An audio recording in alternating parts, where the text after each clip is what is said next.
So the format for today will begin with some opening remarks from each of the speakers, around about 10 to 15 minutes each. And then we'll open up to the room for discussion, a Q&A discussion with the wider audience. So if you want to get questions in the chat, or if you want to save them, it's completely up to you. I'll keep an eye on the chat and make a note and then put the questions to our panel as we go.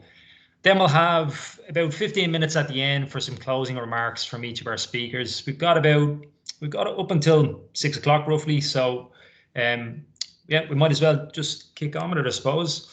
So just a couple of things on the topic briefly. I just wanted to contextualize it a little bit.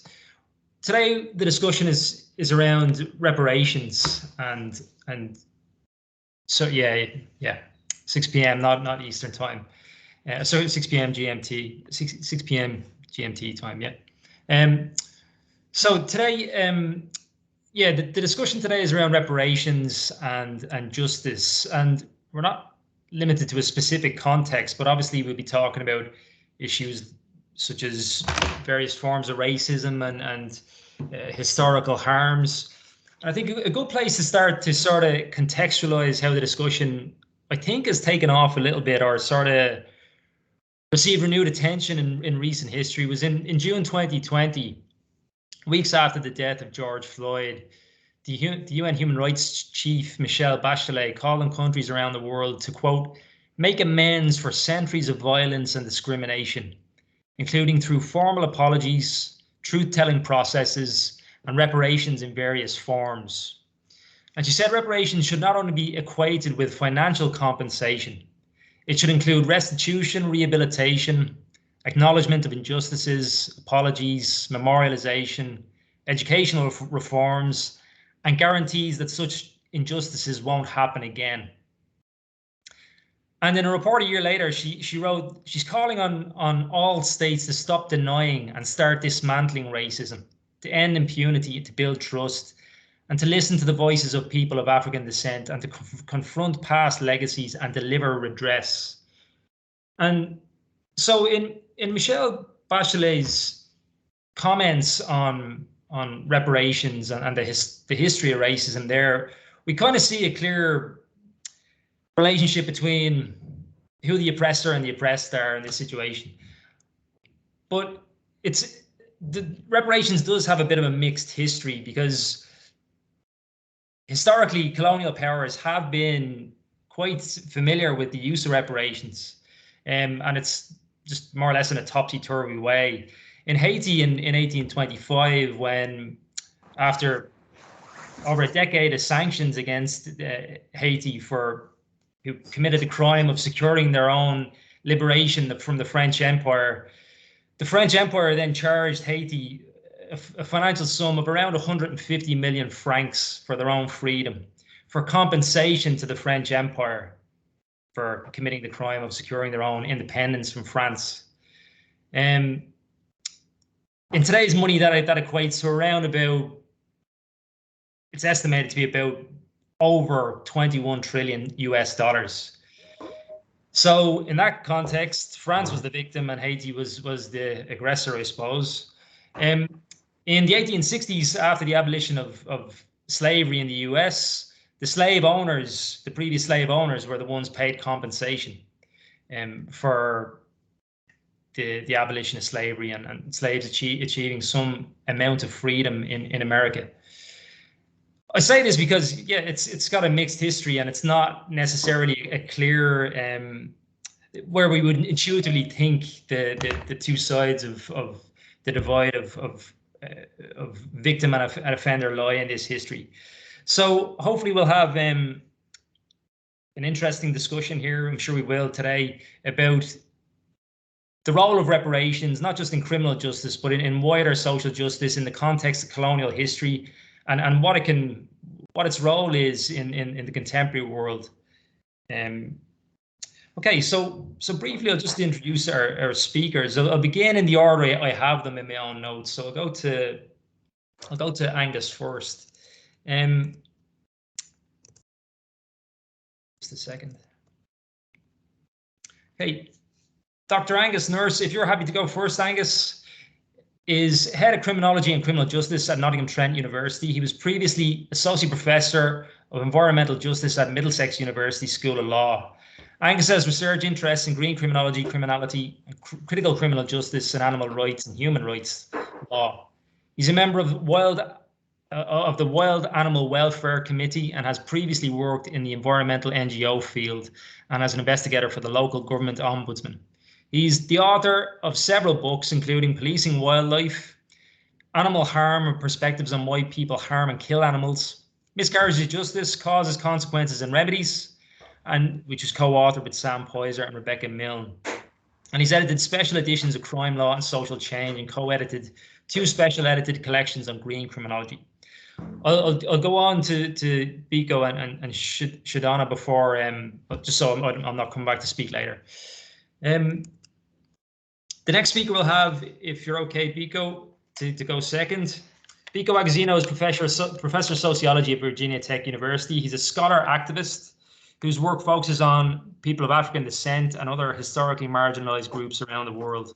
Professor Agozino is the recipient of numerous awards and has authored and co-authored several books, including Critical, Creative and Centered Scholar Activism, Counter-Colonial Criminology, which is a book I actually rely on in my own teaching on our BA Criminology here at NTU.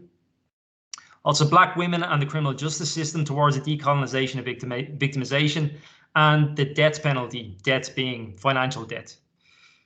Professor Agozino also holds several professional roles, and he's the editor-in-chief of the African Journal of Criminology and Justice Studies.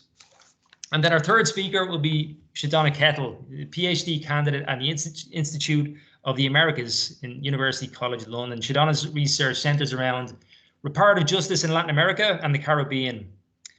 Her focus is on countries including Ecuador, Jamaica, and Haiti. And she's conducting a comparative piece of research to identify patterns and intricate connections between the local, global, and transnational. This considers the extent to which the transnational affects the national movements in the quest for reparations, healing, transformative justice, and the reimagination of Afro futures. Shodona has lectured at the San Francisco University de Quito on human rights, African American literature and composition and rhetoric. She's also been a guest lecturer at the Simón Bolívar University on environmental racism and territorial rights in Ecuador, and guest lecturer in sociology and anti-Black racism at the Central University of Ecuador. Shodona is currently chair of the Haiti Support Group, which works in solidarity with progressive grassroots organizations in Haiti. So that's enough from me. I'm going to hand over to Angus, and yeah, we'll begin. Thanks.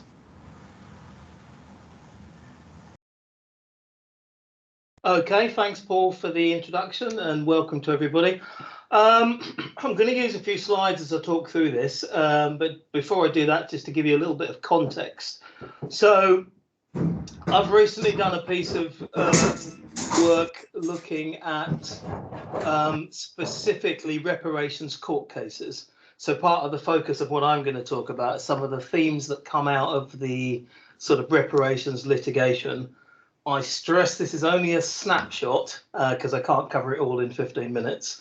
But to just kind of indicate some of the things that have come out, we'll probably pick some things up in the Q&A and discussion later on.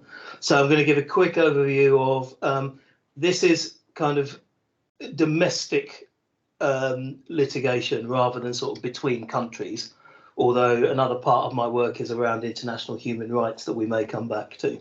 So let me just share some slides.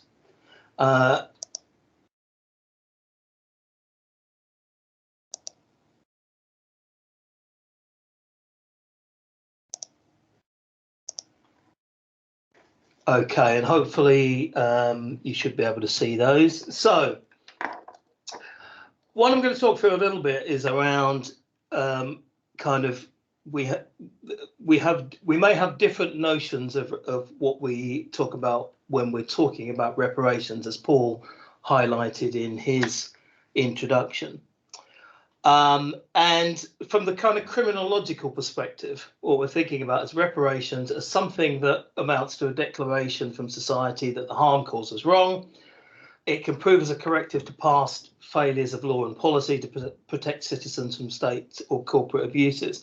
And within reparations litigation, what you find essentially is court cases that are arguing that there is a need to pay some form of reparations or to make some form of reparations. At its most basic level, a state, a corporation, a system has wronged somebody, and then a group of claimants or an individual claimant even might be then arguing that there is a need for there to be some form of reparations.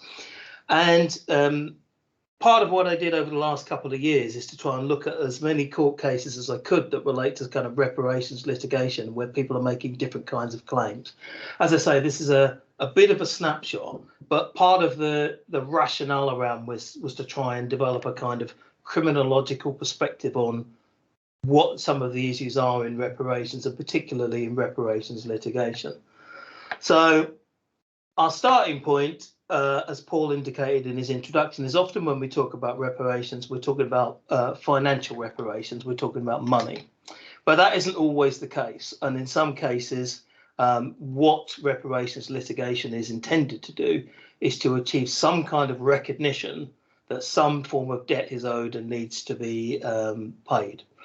So reparations in this context can express sympathy, concern, acknowledgement of a past wrong, a repayment of some form of debt, however that is constrained.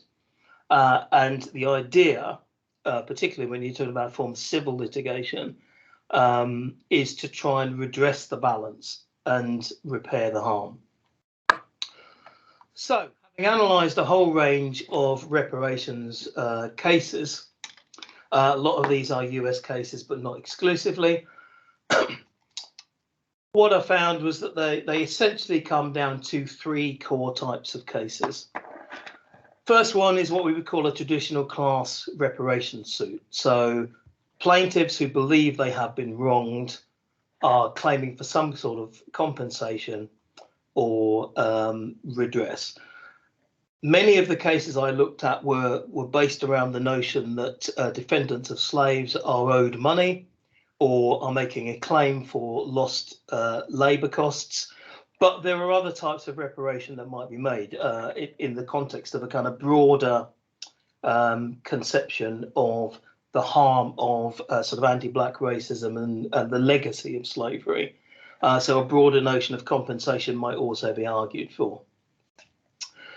Second type is, I've used the term Jim Crow here, but essentially post-slavery segregation or contemporary racism, where people who are still living plaintiffs who've experienced harm and ongoing harm might then bring a claim. And this can include, for example, survivors of incidents that took place in the 50s and 60s. It can also include people who've suffered the harms of, for example, contemporary police brutality or racism, who are bringing a specific claim. Now, they might be, that can include a group of people who may be bringing a claim against the police department, demanding some form of reparations for what they've experienced. Those first two are the main two I'm looking at. There is a third claim which can be brought essentially as a nuisance claim. I think that's probably an easy way to explain it. Claims brought by a private citizen on behalf of a group using a kind of private attorney general doctrine, which means you are claiming that there has been some form of private nuisance that might be brought within a state rather than at a broader level. Okay, so there are a range of themes that arise from contemporary reparations litigation. I'm going to go through a couple of these in the sort of time I've got available. And I think what's interesting is when you look at the sort of slavery related cases, most of them tend to fail, and they tend to fail on issues of standing and denial of injury. I will explain that in a moment, but the extent to which you have an interest in the case that requires a remedy as the kind of basic legal principle. You have suffered, somebody needs to, or you have been caused harm or suffered harm, there is a remedy that should be provided through the legal process. Cases have failed on the basis of denial of responsibility, that present day society shouldn't be responsible for paying for the harms of the past, although that can be contested in some circumstances. Denial of victimhood and condemnation of the condemners. So claims have been challenged on political basis, that they have something behind them, and also claims relating to unjust enrichment, the idea that society or individual corporations have benefited from racist practices or harms, and so actually the benefit that they've gained is something that they've obtained unjustly and unfairly, and so some form of redress is owed. Those are some of the reasons why cases fail, because those issues are brought up in relation to the cases that are brought before the courts, and I'll explain a little bit about that. However, there are some successful cases that have been raised, and again, this is linking to the kind of broader notion of what we mean when we talk about reparations. So when we're talking about personalised or identifiable injury in some of the police-related cases, or in the case of, for example, Japanese Americans who were provided with redress and reparations were paid in relation to the Holocaust, where there was an identifiable injury, perhaps linked to a moment in time, where the courts have, first of all, politically, it's been accepted that reparations should be paid, but also that the courts have accepted that reparations should be paid in some cases, and a mechanism has been put in place where there are limitations on the plaintiff class. So, for example, Japanese Americans interred temporarily, I suppose, during the Second World War. Even when you look at the Holocaust reparations, it's quite closely defined as to who gets money, and it's not all Jewish people.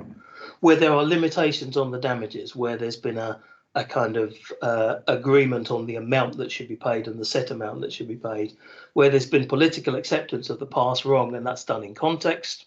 So, for example, where a government is able to accept that a previous government got it wrong, although that isn't always the case. And so the kind of tort claims and class actions based in more recent injury, in what I looked at, tend to be more successful and more likely to succeed. There are also mechanisms through which international human rights law provides a basis for reparations to be pursued, although again, that's probably nowhere near as straightforward as I've just made it sound. Okay, so just a couple of expansion on some of those points. The issue of standing and whether or not you have a sufficient interest in the case, in the injury, has been quite contentious in some of the cases that I've looked at. And the issue around, probably the easiest way to sort of put it forward is I've used a quote here from one of the cases that I looked at, where the court basically concluded that the plaintiffs, descendants of slaves, could not establish that a personal injury sufficient to confer standing by merely alleging some genealogical relationship to African Americans held in slavery over 100, 200 or 300 years ago. In essence, what the court is saying is nobody making the claim today has been personally injured by slavery, has been personally injured, has personally suffered the harm. Now, obviously, in bringing cases, people may contest that and say, well, look, there's the ongoing legacy. But it is an interesting point in relation to how cases that are pursued where they fall on the basis of standing, they tend to fall on the basis that the courts are essentially arguing you have not directly suffered, so you are not necessarily owed a remedy. So there's a hurdle to overcome there in the way that some other cases may not invoke. And in this, it's quite useful to note that the courts haven't denied the harms of slavery or haven't denied that there's an ongoing effect.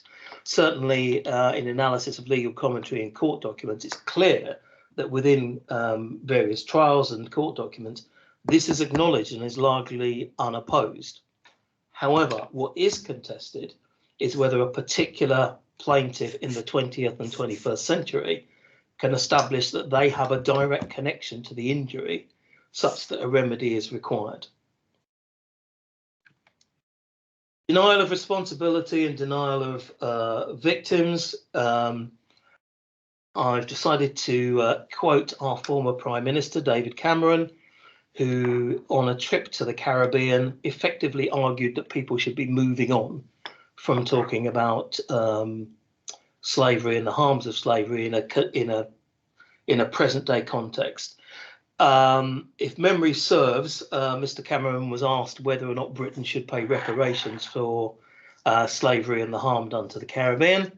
And he was quoted as saying, "I hope as friends have gone through so much together since those darkest of times, we can move on from this painful legacy and continue to build for the future." That was widely reported in the British newspapers as David Cameron tells the Caribbean to move on from continuing to talk about slavery. This also came up in several of the cases I looked at in terms of discussing the issue of whether or not contemporary society should be paying reparations for something that was considered to be a historical injustice. Now, this is provided for in international human rights law. This is provided for in all sorts of manners. But here in one of the court cases, and again, this is a quote coming from a judge saying, "Present day Americans are not morally or legally liable for historical injustices. The debt to African Americans has already been paid. Reparations talk is divisive, immersing African Americans in a culture of victimhood."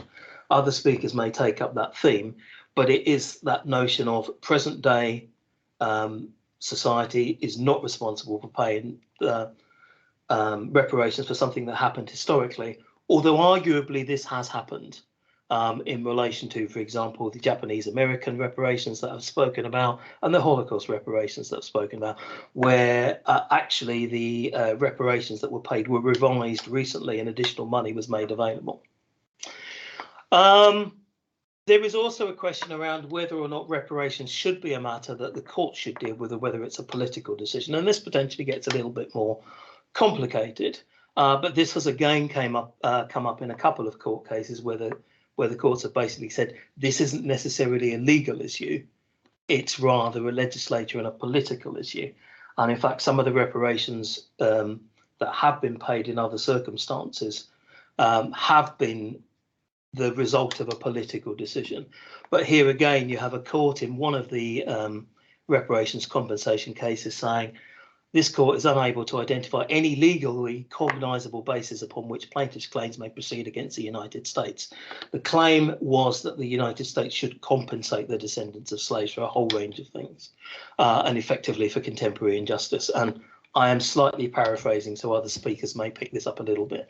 But the court said, while plaintiffs may be justified in seeking redress for past and present injustices, it's not within the jurisdiction of this court to grant the requested relief. So essentially, the court said, no, this is a political and legislature issue rather than a litigation one. Okay. So that's some of the things that I looked at in looking at some of the court cases. And what I came to, having looked at a whole load of cases, is something that Paul alluded to in his introduction, the notion that actually reparations can include a whole load of things. And from a criminological perspective, I'm looking at reparations as something that addresses the harm. And it can be any or all of the things I've listed on the slide here.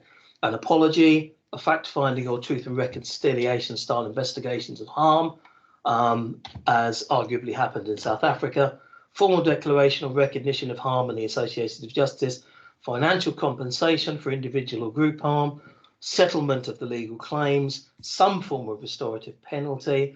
And we've recently found that some of the banks and universities who initially denied that they owed reparations have then started to give reparations in the form of things like scholarships, provisions of services to affected communities. There are also other measures such as memorials, renaming of buildings and states, or wiping out of debt. So my conception on this is that there are a range of things that perhaps we need to bring into the reparations debate, depending on what we're talking about. And I am conscious that I am probably out of time, so I will stop there and hand over to Paul and my fellow speakers. Thanks, Angus. That's great. I'm going to go straight to Biko if I can. I believe you're on mute. Thank you, Paul, and thanks, Angus, for the criminological or jurisprudential background to the demand for reparations. It is something that all criminologists should take up, and I'm happy to see Nottingham Trent University leading in that direction, along with students from many different universities, more students than professors. So I'm really glad to hear that from you in the UK. My contribution to the discussion is to move slightly away from the litigation approach to reparative justice, because as Angus has told us, it's difficult to prove a historic case of harm and injustice based on the Western model of individual responsibility and individual victims. Because when we're talking about grand historical crimes like slavery, colonialism, and apartheid, not to mention patriarchy and imperialism, we're not talking about individual offenders. And therefore, maybe the courts were right in the case of Kettle v. the US to indicate that you got to go through the legislature and through the executive branch rather than through the courts. And as we may have already noted, the bill that was brought forward to the US House, HB 40, House Bill 40, couldn't get out of committee for about 30 years and has only been voted out of committee this year. And all the bill is saying is that we should study the effects of slavery on people of African descent and see what remedies the United States government could bring forward to address some of the existing legacies of slavery on people of African descent. So that is encouraging, and it comes out from the struggle, including the intellectual struggles by scholars who have paid attention to this kind of thing. Reparative Justice is the title of a documentary that I made in 2002. You can find it on my YouTube channel, Reparative Justice, and it was shown on television in Nigeria. But when I showed it in Trinidad and Tobago during the anniversary of the abolition of slavery in 2007, I believe, I got some pushback in the sense that a radio DJ who's a comic used my video to close his show that day. Usually when he closes his show, he talks about things that make me vex. And that day, my video was the thing that made him vex. Because according to him, if people of African descent deserve reparations for slavery, then he could name other groups of people who also deserve reparations for different kinds of wrongs done to them. And he went ahead to name different groups. Now, that's an indication that in the Caribbean at the time, 2007, when my video was shown, reparations wasn't a popular demand among the people. But following that exhibition and the discussions that followed, I'm glad to say that the people of the Caribbean then adopted my title, Reparative Justice, as what they are demanding from the UK and other European powers that benefited from the enslavement of Africans. I thought I had invented reparative justice because I couldn't find restorative justice suitable for what I was addressing in terms of the transatlantic slavery. But I found that there was a journal article in a European journal in 1993, so about 9 years before I made my video, that talked about reparative justice. The title of the article by Weitkam, W-E-I-T-K-A-M-P.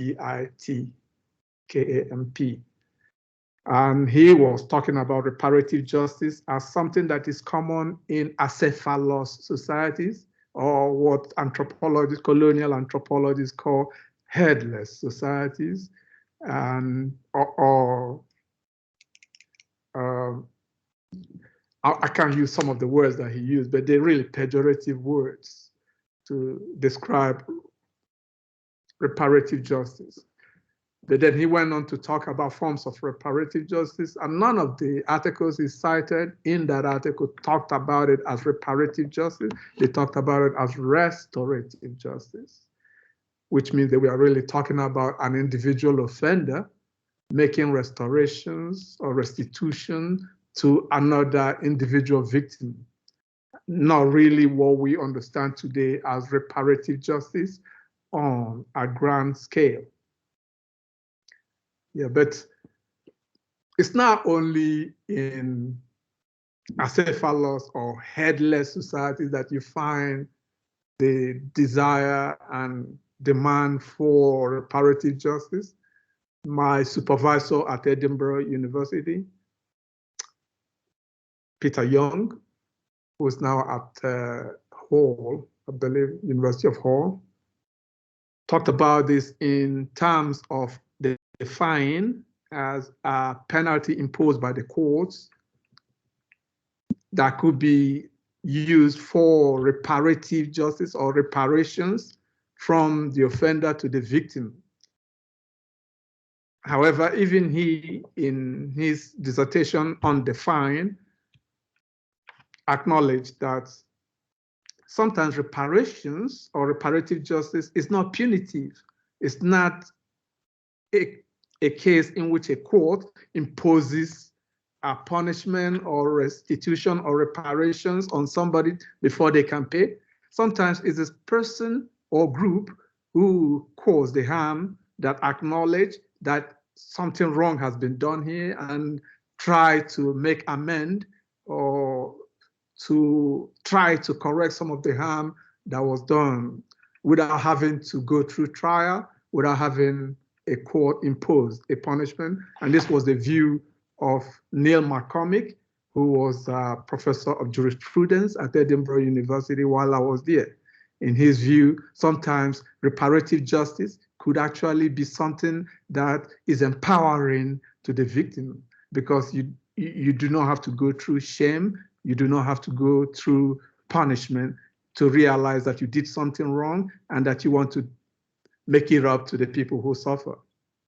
So even without a judgment, you can find a government like the US government going to study the effects of the detention of Japanese Americans during World War II, to acknowledge that something wrong was done to them and to award them reparative grants of $20,000 per person. Same thing has been done to American Indian natives, although some American Indian natives have gone to court to demand their land back from settler colonialism. The fact remains that those American Indian native tribes that went to court have not really won significant return of their land, whereas those tribes that went through lobbying of the executive and the legislature have managed to win more of their land back than those who are still in court today. Say in South Dakota, they are still in court pressing for a return of their land.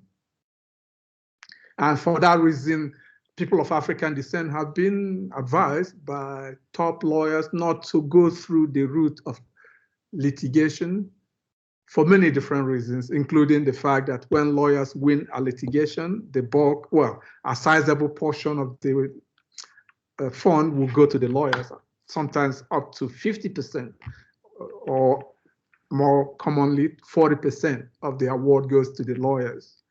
So it's more like reparations for lawyers. Okay, so let's look at reparative justice theoretically by looking at the work of Frantz Fanon. And Fanon has two views on this, or rather it's one view, but it's misinterpreted in Black Skin, White Masks. Fanon says that I do not demand reparations because I am not a slave to slavery. I really just want to be a man, a Black man, without having to suffer the consequences or the legacies of slavery. In other words, Fanon is saying that in a world without racism, in a world without sexism, there will be no need for reparative justice because everybody will be equal. So that's what Fanon was saying in the conclusion to Black Skin, White Mask. But then that is quoted in the New York Times as an argument against reparations in a letter to the editor of New York Times in 2011, I believe. However, if you read The Wretched of the Earth, the chapter concerning violence has a conclusion. So there are two conclusions to that book because they were written as different articles before they were brought together. Now, if you read concerning violence, there is a conclusion to that chapter that is called Concerning Violence in International Relations. And that's where Fanon actually made known his view clearly about reparations. And he said that when Europe or North America extends some aid to the developing countries, that it should not be regarded as charities from the Sisters of Mercy, that it should be treated as a response to a demand by people of African descent to have reparative justice extended to them for the historic wrongs that they have suffered. Chinwezu, who is the author of The West and the Rest of Us, has a short article where he talks about this. And he says that there must be a reason why reparations have been offered to almost every group that has suffered historic wrongs, except to people of African descent. And he said the reason is because of racism.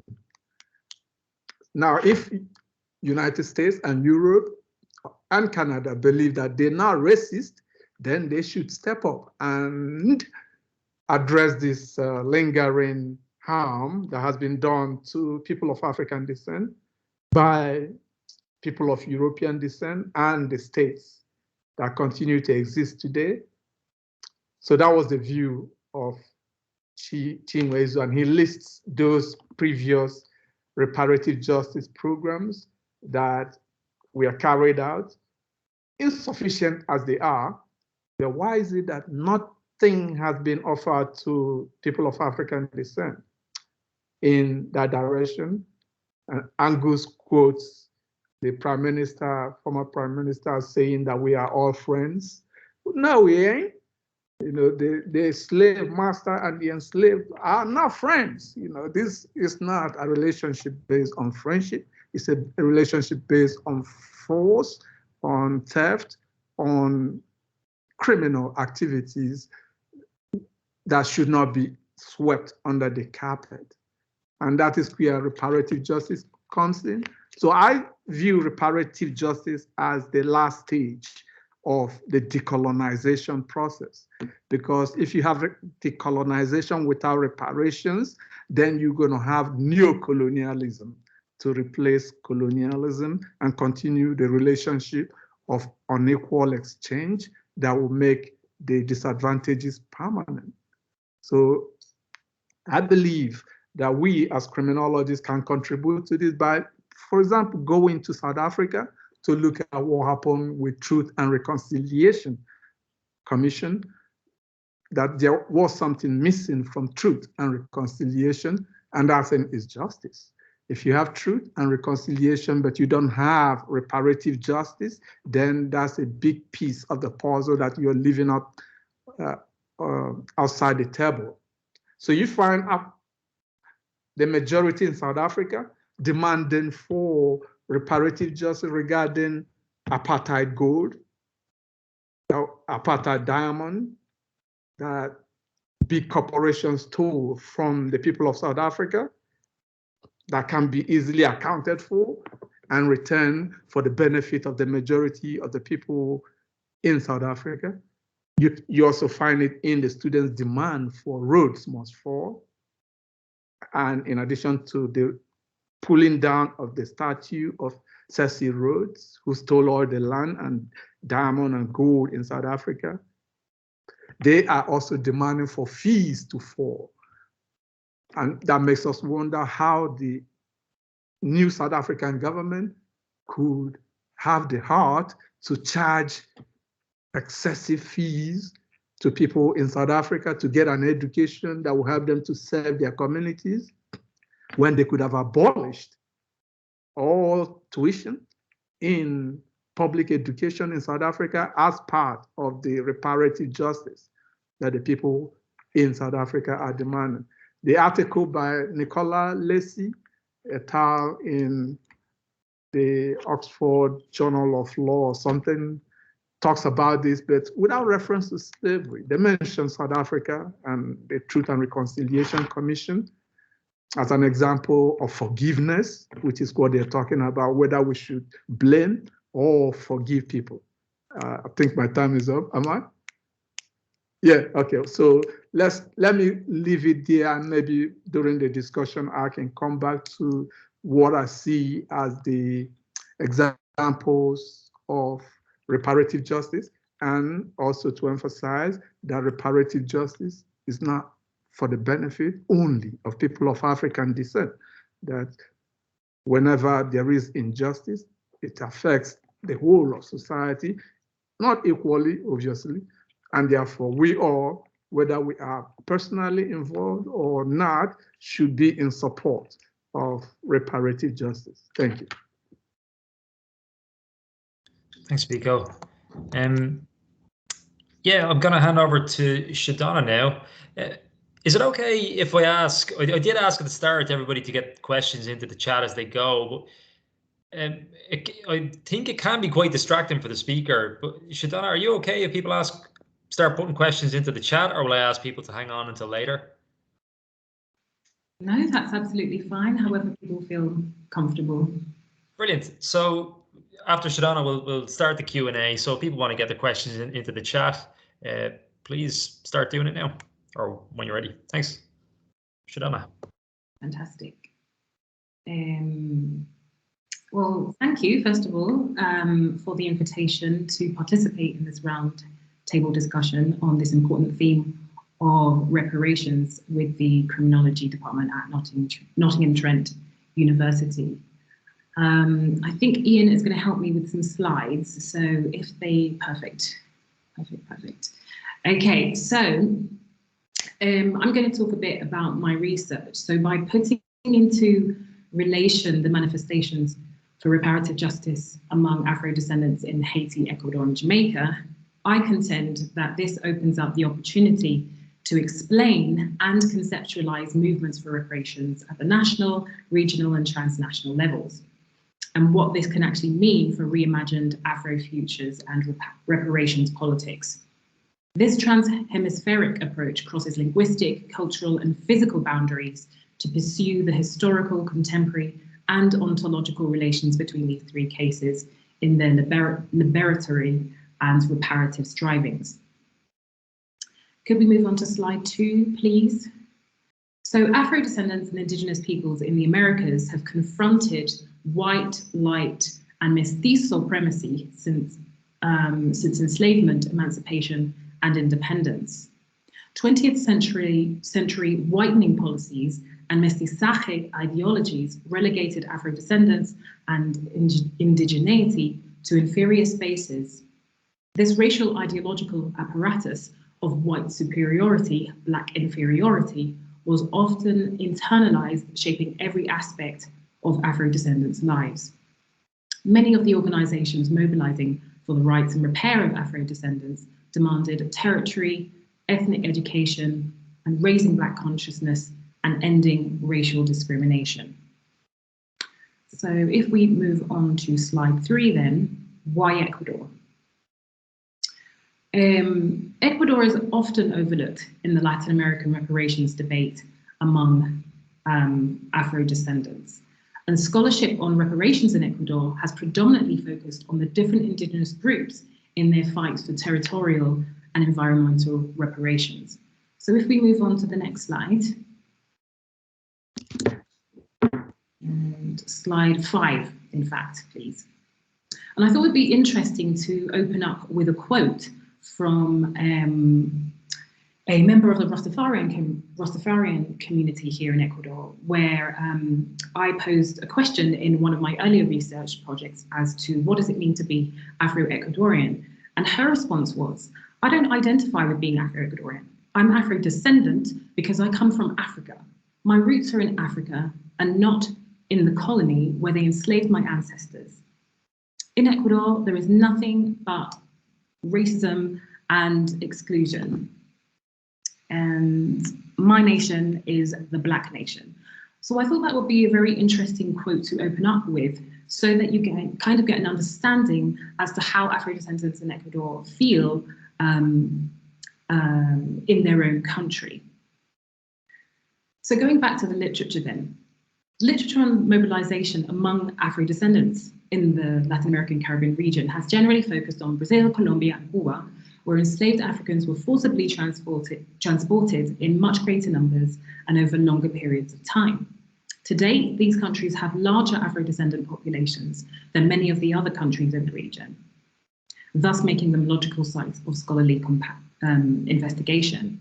And currently in Ecuador, the Afro-descendant populace totals around 7.2% as of the 2010 census, but that could be anywhere up to 16%. A census was meant to take place last year, or in 2020 in fact, but due to COVID that was postponed. Other countries in the region have sparked interest among researchers of Afro-descendant mobilization, namely Ecuador and in some Central American countries, particularly in the wake of the preparatory conferences in Santiago, Chile in 2000 for the World Conference Against Racism that took place in Durban, South Africa in 2001. So scholarship produced over the last 20 years subsequent to these conferences and the Durban Declaration and Programme of Action, the main document that came out of that conference, as well as the Declaration of the International Decade of People of African Descent, focused on overlaps, strategic alliances and networks between the different movements in Latin America and the Caribbean, and the opportunities for cross-hemispheric projects for recognition, reparations and justice. If we move on to slide 6, please. In Ecuador, the decade of the 1970s and the 1980s saw the emergence of Afro-Ecuadorian civil society taking shape in urban areas, then gathering momentum throughout the territory with a series of organizations forming coalitions under the banner of justice and equality. The 1990s were especially a cause célèbre for Afro-Ecuadorians. For instance, in 1997, the National Congress decreed the 2nd of October as El Día Nacional del Pueblo Afro-Ecuatoriano, National Afro-Ecuadorian Day, and October is considered Black History Month in Ecuador. And the 1998 constitutional reform, for the first time, recognized Afro-descendants in Ecuador as a pueblo, or a people. So therefore, a specific group of people with a specific group of collective rights. 189 years after independence. Now, if I just show you slides 7 and 8, so if we go to slide 7, here we can see a quote from a former member of parliament, Jose Chala, who, when I had the opportunity to interview him, I asked him what reparations meant. He responded, reparations means for historic damage. That's what I understand as Afro reparations. We worked on the 2008 Constitution on the concept of Afro-Ecuadorianidad, reparations and affirmative action as public policy. This, for me, is definitely the concept of Afro-reparations. In other words, it's existing as an Afro-Ecuadorian people, as citizens without forgetting our ancestors. I think that Afro-reparations connect to liberation, citizenship, and the exercise of human rights. If we go on to slide 8, we can see there another quote where he's talking about the lobbying that Afro-Ecuadorians did to get the adequate wording in the 1998 constitutional reforms. He says, only in 1998 were we recognized as a Black people or Afro-Ecuadorian people. The big question is, who were we before? We didn't exist. That is, we were here, but we were invisible, hidden. And I think those are really powerful quotes when talking about the Ecuadorian context, which can actually be scaled to other countries in Latin America, where we talk about Afro-descendant invisibility and why the demand for reparative justice is so important.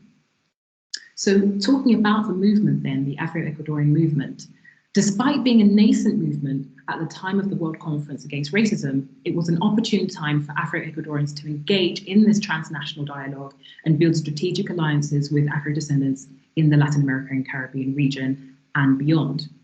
Further, the Durban Declaration and Programme of Action gave impetus to Afro-Ecuadorians to explicitly include reparatory justice in their demands for equity and official recognition of the crime against humanity that was the traffic, trade, and enslavement of Africans. Moreover, the wording of the Durban Programme of Action permitted Afro-Ecuadorians to lobby around individual, collective, and territorial rights. In the years following the World Conference Against Racism, Afro-Ecuadorians consolidated a unified platform to hold the state accountable to implement the mandate of the Durban Programme of Action. The crowning achievements of this concerted action are the rights and guarantees embedded within the 2008 Constitution, as we saw from Jose Chala's wording there. The 2008 Constitution is one of the most innovative and progressive within the Americas, recognizing a wide array of rights and declaring Ecuador as a multicultural, intercultural, and pluricultural nation. Alongside other sectors of civil society, Afro-Ecuadorians liaised with legislators and the executive branch to draft satisfactory language which would guarantee equal citizenship, collective rights, and institute reparations in the form of affirmative action policies. The Constitution then promulgates the right to, quote, reparation and compensation for community groups affected by racism, xenophobia, and other forms of intolerance and discrimination, end quote. And that's Article 57.3. Professor John Anton Sanchez argues, if you go to slide 9, please, quote, the principle of non-discrimination was included in the new Constitution of 2008, declaring any manifestation of racism unacceptable and asserting the obligation of the state to guarantee affirmative action to victims of racism and to stimulate positive public policy through national councils of equity, end quote. So Afro-Ecuadorian social actors working towards human rights and racial justice pursued the attainment of public policies and programs to increase mobility and visibility in the political and social arenas. Demands in the reparations debate then include territorial rights, ethnic education, political recognition, among others. Sanchez goes on to suggest that in the Afro-Ecuadorian context, demands for reparations rests on 5 main points. Slide 10, please. So here we can see some of the 5 points that Sanchez highlights. So implementation of public policies, regulation of collective rights, the fight against racism, adhering to the Declaration and Programme of Action from Durban, defense and protection of ancestral territories and natural resources, and strengthening of civil society. Slide 11, please. So Sanchez goes on to develop what these reparations could actually look like for Afro-Ecuadorians in 3 points. So he says, first, the reconstruction of history and the recovery of Afro-Ecuadorian memory is important. The expansion of public and private spheres, allowing for the participation of these formerly excluded Afro-Ecuadorian subjects. And finally, the empowerment of denied citizenship. So ensuring that Afro-Ecuadorians, feel that they are exercising their full citizenship and are recognized. Afro-Ecuadorian activists took advantage of the enabling political environment under the populist Rafael Correa administration, whose citizens' revolution approach promoted social inclusion and plurinationality, and also rejected neoliberalism. Slide 12, please.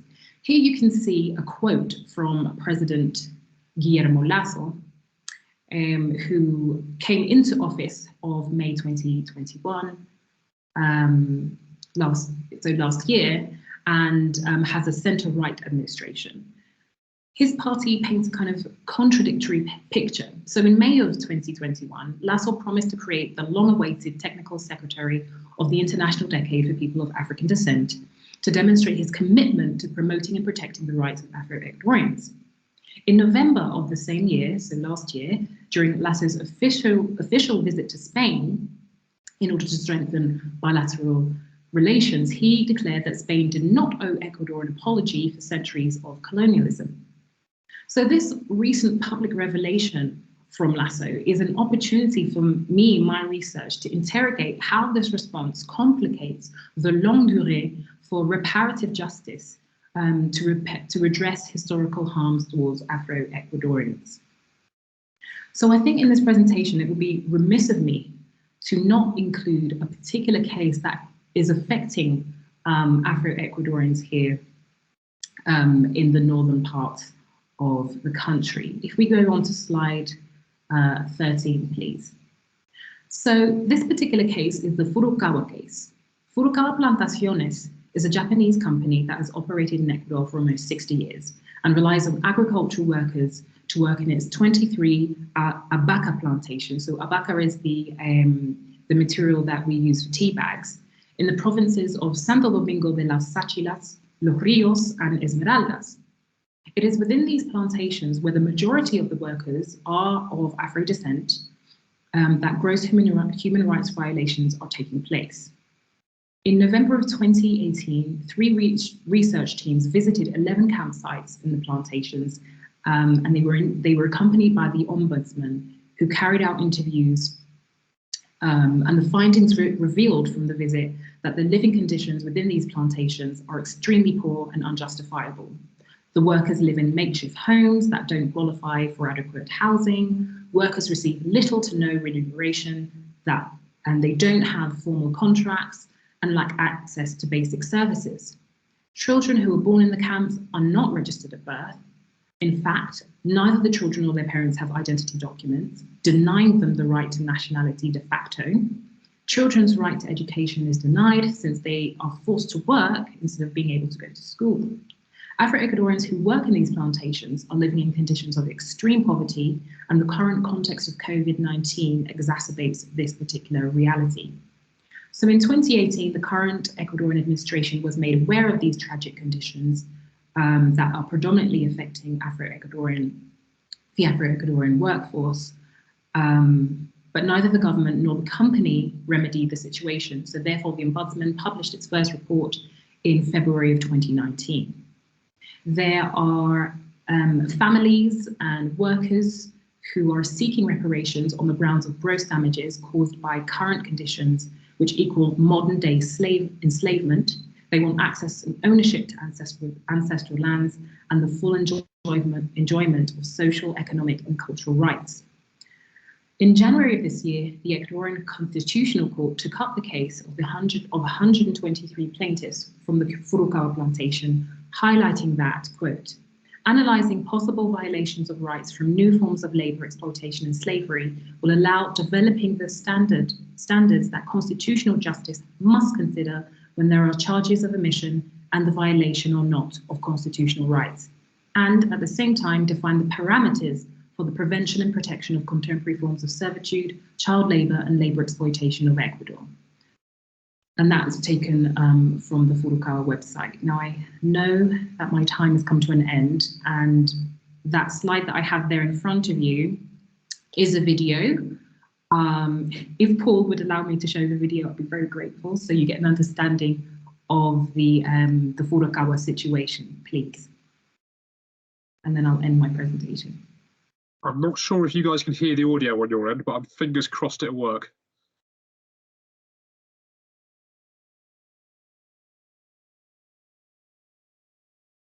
I can't hear the audio at the moment, but there are subtitles, and then you can see the images in front of you. So.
Thank you. So sorry you couldn't hear that. I'll share the link in the chat. But what you can see then from some of the points that I was making in this presentation is that there is a growing movement and an even stronger case, if we're looking at the Furukawa case, for reparative justice for Afro-Ecuadorians. And my research is aiming to fill in the gap where there's quite silence regarding Afro-Ecuadorian social movements and demands for reparations in the academic literature. So I'll end my presentation there because I did go over time, and I look forward to any questions or comments that you might have later on. Thanks, Shodona. Thanks everybody for three quite different and complementary, I think, talks. Very interesting and lots to think about.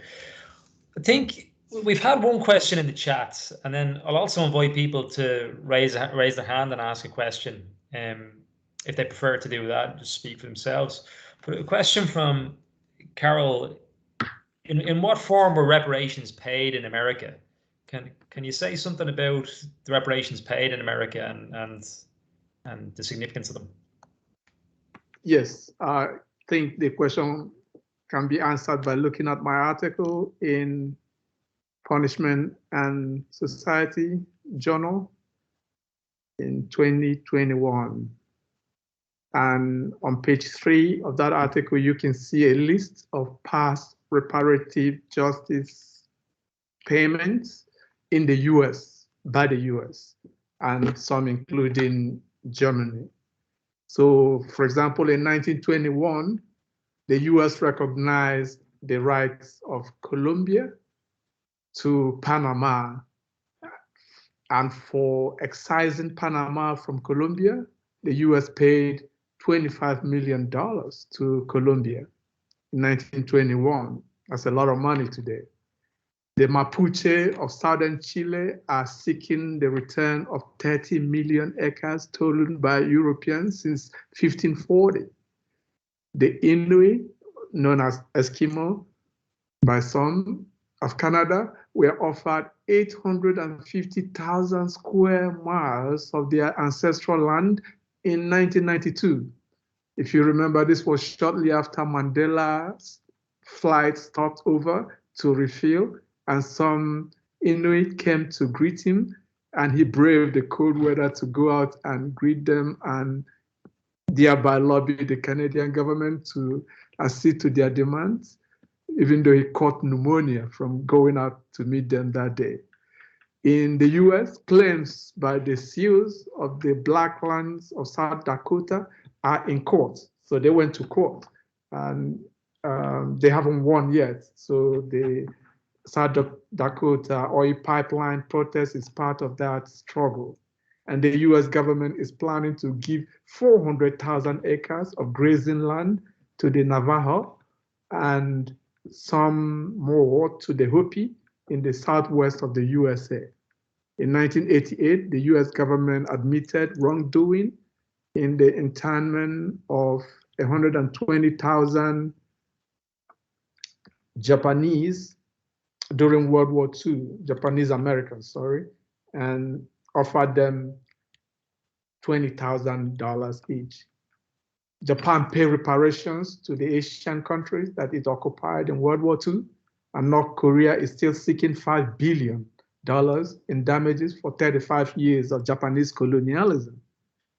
European allies demanded reparations from Germany, fixed at 132 billion gold marks in 1921.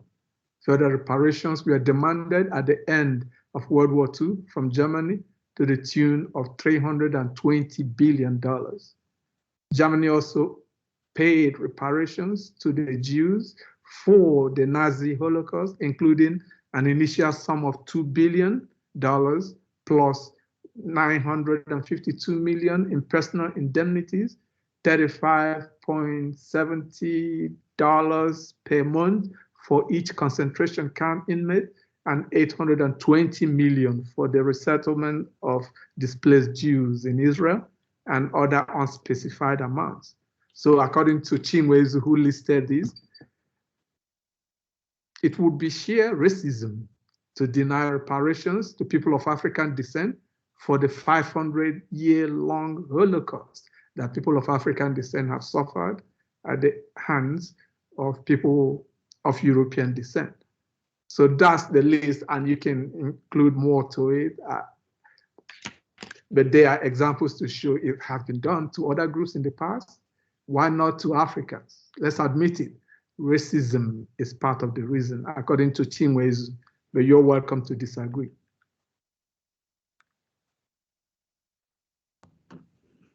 Would anybody like to add to that?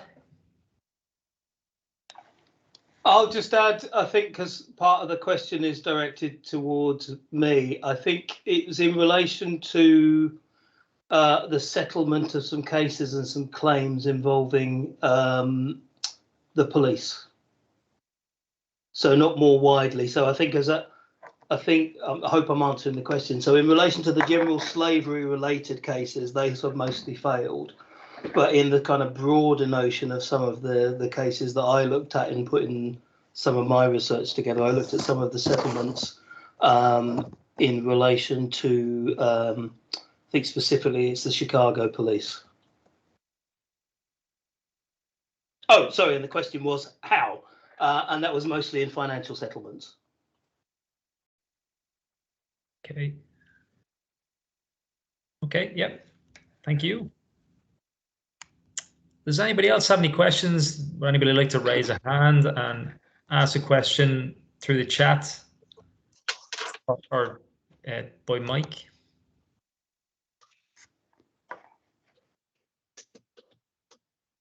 Okay, somebody asked for a link to my article in Punishment and Society, and here is the link.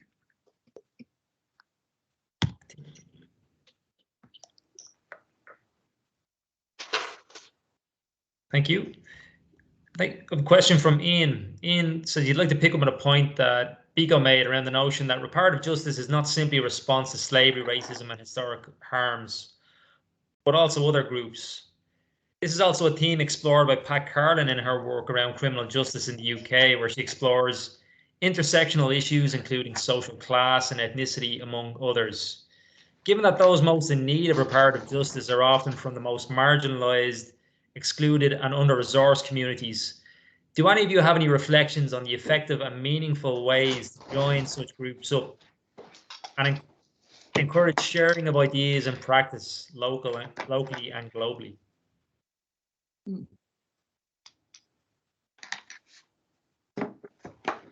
Can I come in on this one? So a part of my research is very much interested in the, how the different demands across the Americas, Afro-descendants, particularly in the Americas, connect and how this impacts locally. And what I'm finding, and what has kind of already been said in the literature, is the importance of these kind of transnational meetings, such as the preparatory meeting in Santiago de Chile before the Durban conference. So a lot of scholars and activists themselves have said how important the World Conference Against Racism in Durban was, because not only were they finding out, sharing what was happening in their own contexts, but they were also learning about what was happening in Colombia, in Brazil, for example, and these different organizations started forming their own kind of regional alliances to, I guess, see what lessons can be learned for what was working and the resources that would be needed, and that was 20 years ago. So I think having more spaces like that is important. And now, for example, some of you might be familiar with the INASAR network. If you're not, I'll write it here. The International Network of Scholars and Activists for African Reparations, that the University of Edinburgh is heading up with the University of Boston and Esther Zosey. And basically, this is anyone who is interested, particularly in looking at and obtaining reparations for people of African descent. And they have recently managed, after much lobbying, to get an all-party parliamentary group on African reparations set up in the UK government, so that there is more attention is being paid to how reparative justice can be addressed and directed to people of African descent. So I think with those kinds of networks, whether they be at the state, the governmental level, and the grassroots level, could be a promising way forward. And that's what I'm trying to see in my own research. Really interesting. Thanks, Shodona. Anybody want to add anything to Ian's question? Yes, to Ian's question, I would like to add the perspective of Stewart Hall, that authoritarian populism is not something that affects only those who are targeted. Say in the UK under Thatcherism, that the withdrawal of school milk from school children did not affect only African and Caribbean immigrants or their children in the UK, but all the poor children who were deprived of their daily supply of milk. Stewart Hall didn't use that example, but he was trying to show us that apartheid in South Africa affected poor whites too in South Africa, but they didn't know it because they were recruited by racist ideology to join the Boers in oppressing poor Africans when all the poor people could have united to make it impossible for apartheid to last a day. Same thing with the Tory party in the UK, winning election after election, even though their policies are against the interests of the very poor white people who passionately support the Tory party electoral victories. And you can say the same thing here in the US, where the Tea Party and poor whites flock to the Republican Party, even when the policies being pursued by the Republican Party, such as trying to overturn the Affordable Care Act to make healthcare affordable to all Americans, is against the interests of poor whites. So that is the problem, or what our sister Shodona has called La Pregunta Mejor, or something like that in her presentation. It's a big question that Du Bois posed to the poor whites. Why did you fight to keep slavery going during the American Civil War when you didn't own any slave? Is it simply because you were enjoying the psychological and social wages of whiteness, when you know that the policies put in place by the plantocracy would be against your interest as a wage slave. That was the strategy of Karl Marx and the International Working Men's Association in Manchester to oppose the plan by the British government to join the American Civil War on the side of the slave holders. They said, if you do that, we will go on general strike and prevent you from governing for a day. Because they knew that the enslavement of millions of Africans for hundreds of years made it impossible for the employers to accede to the demand of the workers for a living wage, for a 40-hour day, a 40-hour week, 8-hour day. According to Marx, workers didn't win that struggle for an 8-hour day until slavery was abolished, to show that the demand for abolitionism was not only a demand being made by people of African descent, it was made by all people of good conscience who joined the struggle for abolition. And similarly, the demand for women's right to vote, the suffragette movement, was not supported only by women. Du Bois was supporting it. Frederick Douglass was supporting, lots of men supported it. And of course, there were some women who were against the women's right to vote at that time. So according to Stewart Hall, the theory of articulation, that is race, class, gender, intersectionality, or articulation, means that the struggle against injustice also has to be articulated. So you will find white people who support Black Lives Matter. There are lots of white people who support it. Why? Because police brutality doesn't affect only Black people. It affects Black people disproportionately. But yeah, the vast majority of the people killed by the cops in America are white, poor whites in America. So for that reason, you're not doing a work of charity when you support women's rights. You're not doing a work of charity when you're anti-racist. You are doing a human labor that is in need of being better coordinated, better joined together, or if you like, better articulated through coalitions and alliance building. That is the view of Stewart Hall, and I am persuaded that he is right, but you're welcome to disagree. Let us all see where we can come together and end injustice, because injustice anywhere is a threat to justice everywhere. Thanks, Biko. Angus, do you want to add anything? No, just to agree. I just wanted to say, but just as a comment, the Tulsa riot case in your book, Angus, made me think of a book called How the Irish Became White, which speaks a bit to just what Biko was saying. The Irish in the East Coast of America in the 1840s were doing pretty much all they could to undermine the abolition movement, because it was an economic opportunity for the Irish to integrate into capitalism and become white. And it was largely successful for a long time. And that was at a time when Frederick Douglass had been to Ireland in the 1840s, and Daniel O'Connell in Ireland was bringing him on a tour around Ireland, saying, when you guys go to America and you flee the famine here and you emigrate, you'll see people who look like him. Ally with him. He's the guy you need to. These are the people that you need to be supporting and building movements with. And it didn't quite pan out that way in Ireland for the most part, or sorry, in America for the most part. But yeah, so I'm just adding that because it just made me think a couple of things from Angus's book and what Biko was saying made me think of that. Yes, Yeah. I agree. Go ahead. Okay. Go ahead, Angus. I was going to say, no, I mean, the question in the chat around if going through the courts is not the way to go through to seek reparations, what would be more successful?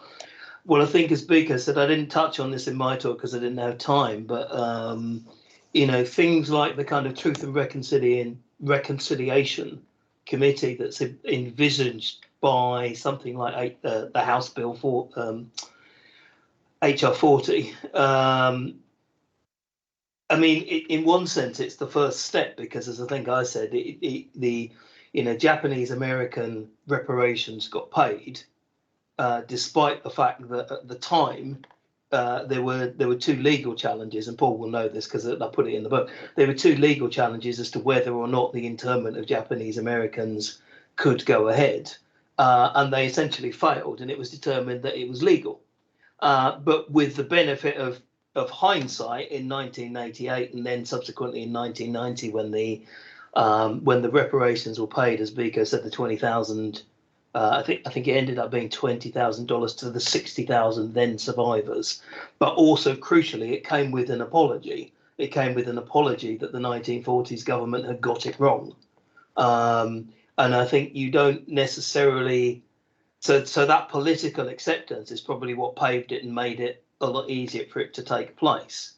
Whereas at the moment, I think one of the reasons why court cases have continued is because you haven't been able to get that House bill passed, then have that reparations commission that then says, right, we accept as a political decision that we need to redress the harm, and then to go through the process, where it was relatively straightforward in relation to Japanese Americans. You got a contained class of people, the 120,000 that Biko mentioned, and then the 60,000 that it ended up being, I think it was.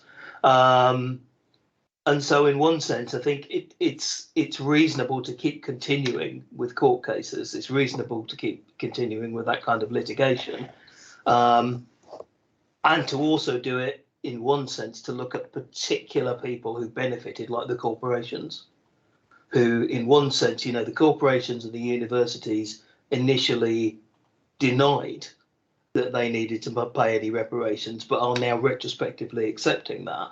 And that's happened in the UK. We've had Glasgow University putting aside money for reparations and so on. So I appreciate I probably just answered a slightly different question, but I think just as Paul was talking, that made me think about some of the reasons why some things become acceptable and why you do get those notions of this is a legitimate struggle and it needs to be paid.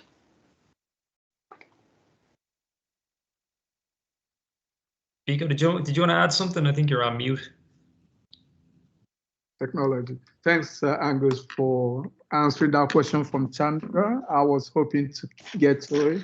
And yes, it's a tough question. If not litigation, what avenues do we have as people of African descent in pressing our demands? And I just want us to be aware of that discussion in critical criminology, that the law is not always the best solution. No, I agree. Yeah. To problems, but you are right that pursuing litigation is just one of the avenues possible for public education, for awareness raising, but it shouldn't be the only avenue for us.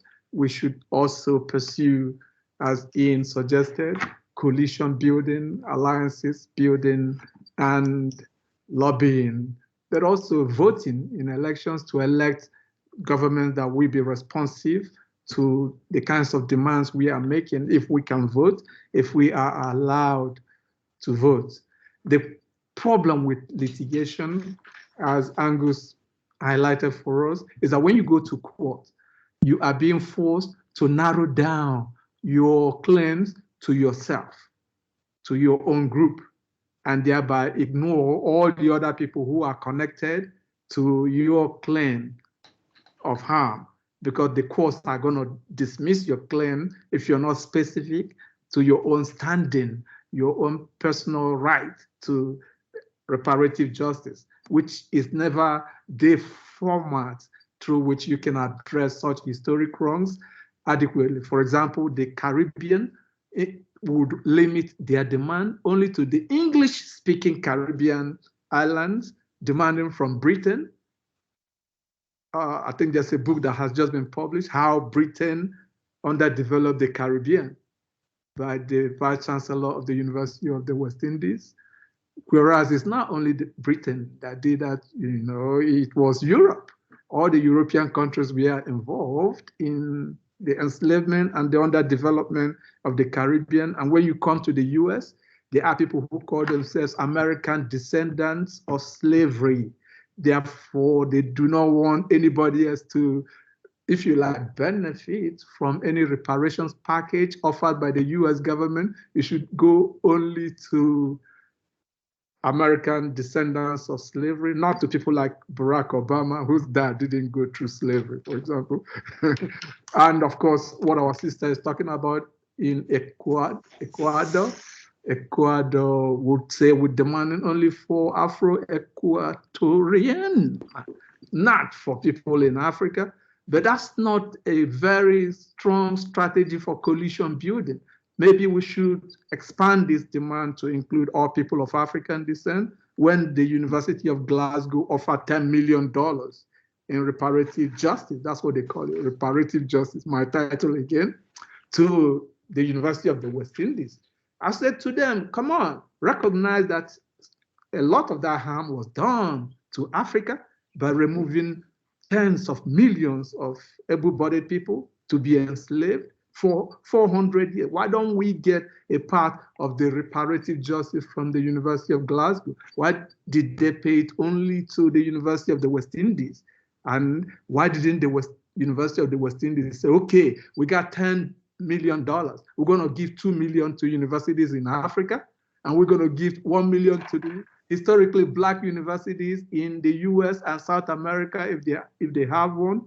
We're going to keep only $7 million for ourselves. But no such demand.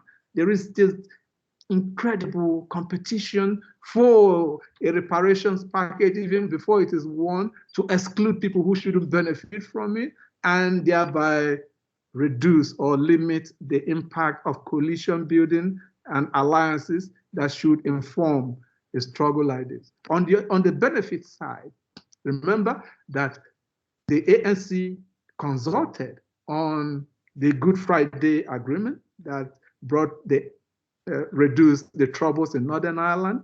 They also consulted for the Oslo Agreement that brought about the Palestinian Authority, and they probably consulted on the Truth and Reconciliation program in Colombia as an alternative to more than 50 years of guerrilla warfare in their country, which was rejected by the people in a referendum. They said, no, we don't want truth and reconciliation only. We also want punishment for the people who did all these crimes.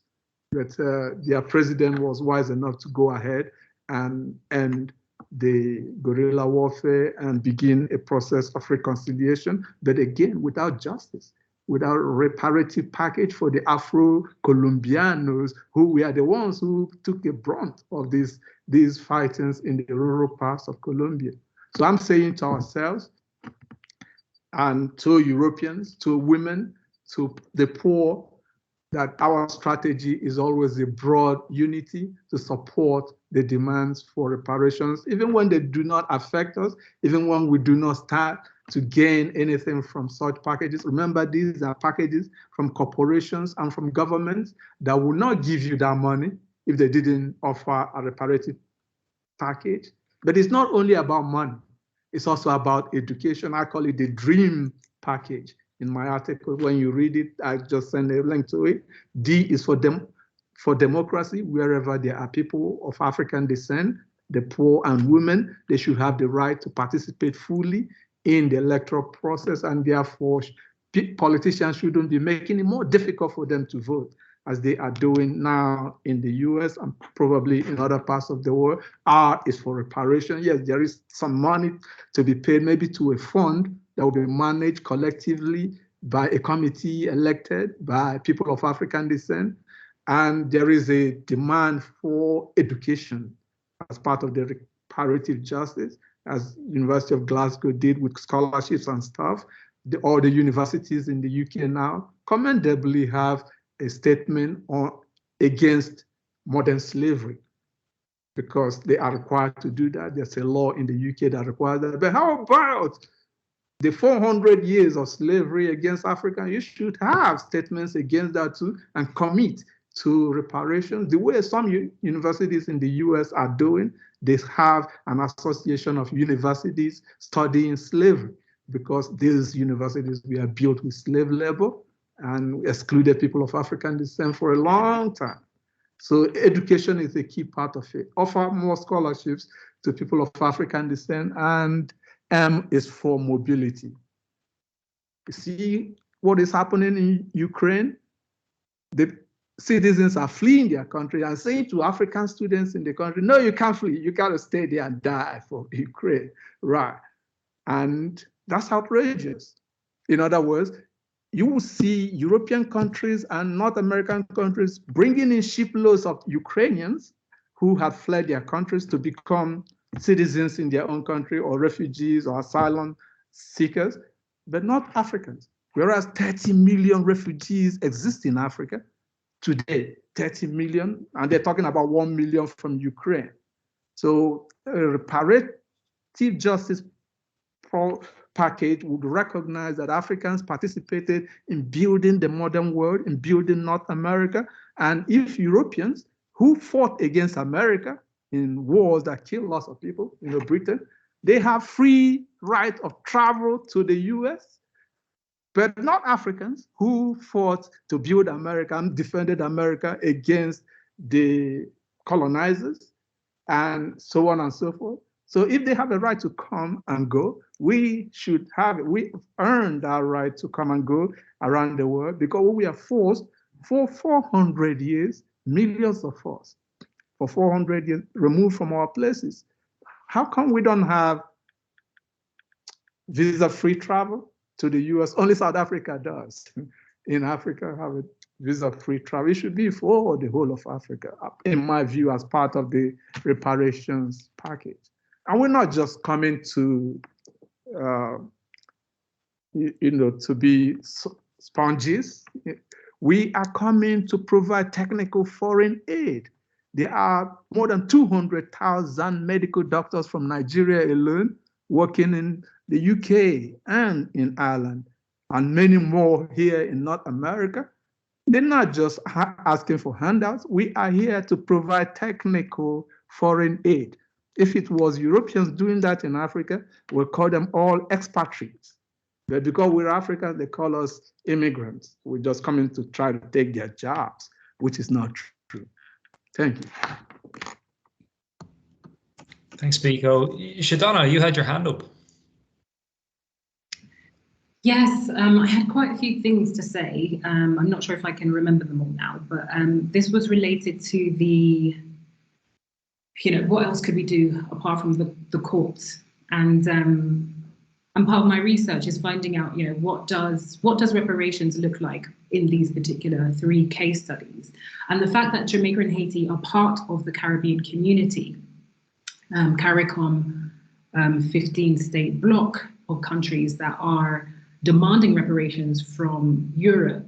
Professor Biko said that the Caribbean case, made predominantly up of Anglophone countries, will be looking to the UK government, though the claim does include other European countries like France, Sweden, Spain, for example. So, in what I'm interested in seeing is whether, because there is support, for example, from Venezuela, from the ALBA bloc of countries.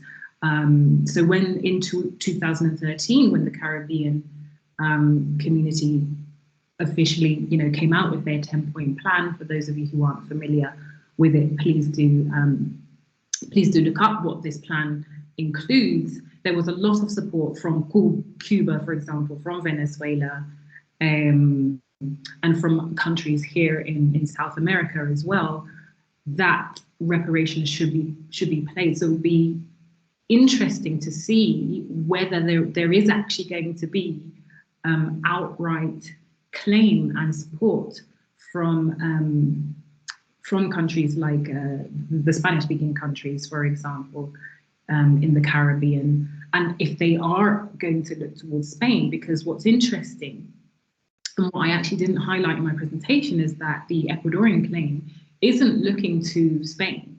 It's looking to the Ecuadorian government. Just like in the United States, they're not looking to the UK, they're looking to the UK government. And it's because of this continuing legacy, right, of these historic harms that stem from enslavement, that stem from post-independence, and that stem from, you know, neo-colonization, essentially. So what is interesting and also kind of causes me some stress in this research is because I'm looking at three particularly different contexts, right? So, you know, Jamaica belongs, this year is only celebrating 60 years of flag independence, right? And we've seen recently that Barbados has become a republic, a country of 300,000 inhabitants, but that Barbados and Jamaica are very much at the forefront of the Anglophone-speaking Caribbean countries in the claims for reparative justice. So, you know, it's very much at the state level, but what I'm interested in also is what those reparations look like at the grassroots level. Is it through, in the Ecuadorian case, public policies, affirmative action policies, whereby there has been legislation, for example, there's Decreto, Decree number 60, which works to, you know, eliminate or work towards eliminating racial discrimination, having quotas in university spaces, for example, for students of African descent and indigenous descent.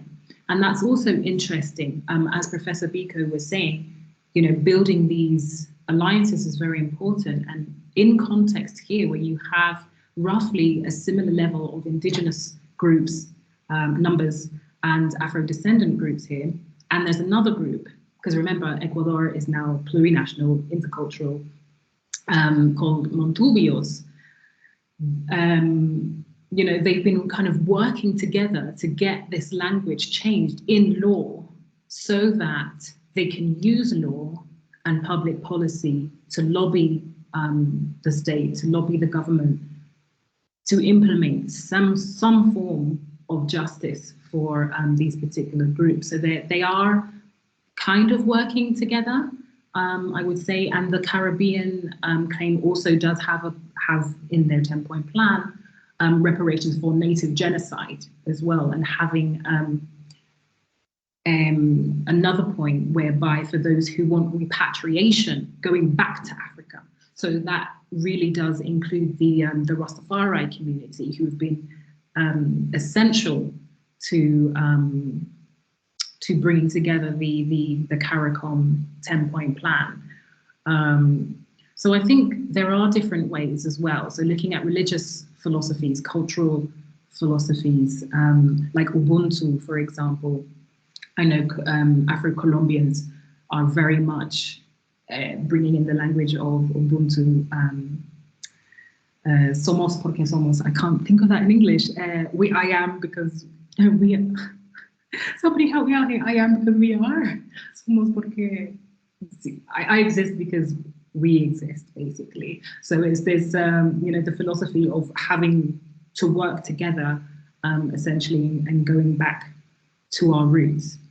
So yeah, I think, sorry, like I said, I had a lot of things I wanted to add in there. So I think I've forgotten a few things, but that's just kind of what I wanted to share.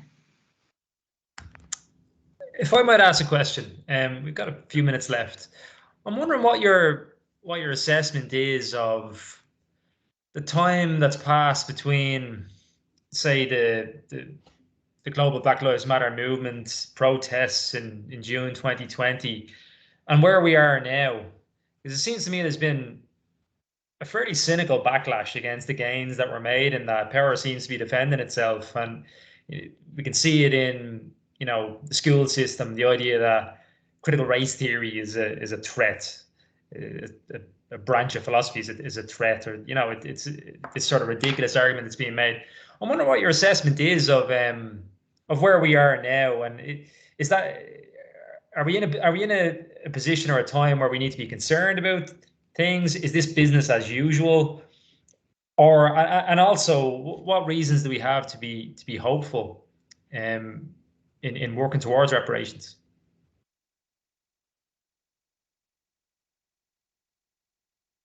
Thank you. Thank you, Paul, for your question. If I may go first, I would say that the mass protests around the world following the lynching of George Floyd is an indication, like I said earlier, that the problem of justice, social justice, is in the interest of all. So you found those demonstrations in different parts of the world, because in all parts of the world, including the UK, the police kill a lot of citizens in detention. And so the people who are protesting are not simply doing a favor to Black people, they are also engaging in deepening democracy in their own countries around the world. But more specifically with the protests for Black Lives Matter and the consequences, say in education, you find that there was a case in Los Angeles County where an employee complained that many of the companies seeking business with the county government retain a language in their programming, in their computer programming, to say that the program that we use has a master and a slave. So the master gives the command to the slave and the slave carries out the job. And the question is, why you continue calling the master and slave? Why can't you use something else like branch and leaf or root and tree, something like that? Why are you using master and slave, even when you knew that it is an offensive analogy, given the history, the painful history that people of African descent have gone through in master-slave relationships? And they said they were not going to change it. That is just words. It doesn't mean anything. It just, we could call it AB, we could call it 1-2 or 1-0. So why not? And it was not, remember, this case or complaint didn't come from a professor, didn't come from a department of computer science. It came from an employee in a local government in Los Angeles. So big up to that county worker who made that complaint. And it was not until the George Floyd protest that the LA County then agreed with that complaint and said, if you don't change your language, you ain't getting any business from LA County. And that was the only time that they began to change such an offensive language. So yes, there is evidence that people have responded, institutions have issued statements, they are looking for ways out. But here in Virginia, our governor, Glenn Youngkin, has said, has banned critical race theory, which is out of ignorance. He doesn't know what critical race theory is about. They think critical race theory is only about teaching against racism, and they think teaching against racism is only in the interest of African-American children, but that's not true. There are lots of white children who are anti-racist because they know that if you allow racism to take root the way it took root in Nazi Germany, it's not only Jews who are going to die, but maybe another 25 million Germans, another 25 million Russians, and another 20 million from all over the world who were killed in World War II, about 70 million people. So racism is not a problem only to Black people or Black children. It is a problem to all. And if you recognize that critical race theory is actually critical race, class, gender theory, it's not only about race, then you see that it is uniting us. So the governor has set up a tip line where people can report teachers who teach critical race theory. And I intend to report myself. I say, yes, sir, I teach that stuff and it's good for everybody. And see whether he's going to fire me, because I work for the state government. As I'm working in a state university, I'm a state government employee. But we're not scared about the banning of critical race theory. There are other states that are actually making laws to empower the teaching of history, the teaching of all the history, so that we can learn to do better going forward. But the ordinary people who support those laws, the students who police the professors and make them to self-censor, they are determined to continue pushing. Part of the reason is, again, because the law says that hate speech is not a crime in the US. It is protected speech because of the First Amendment to the Constitution. So, for example, a professor can come out on campus and say, I hate African Americans. I think all African Americans should go to hell. And the professor has not broken any law because the professor is expressing a First Amendment right to free speech. The reason they put that there is obviously because of religious persecution, that they fled from Europe to go to the Americas. However, hate speech is not free speech.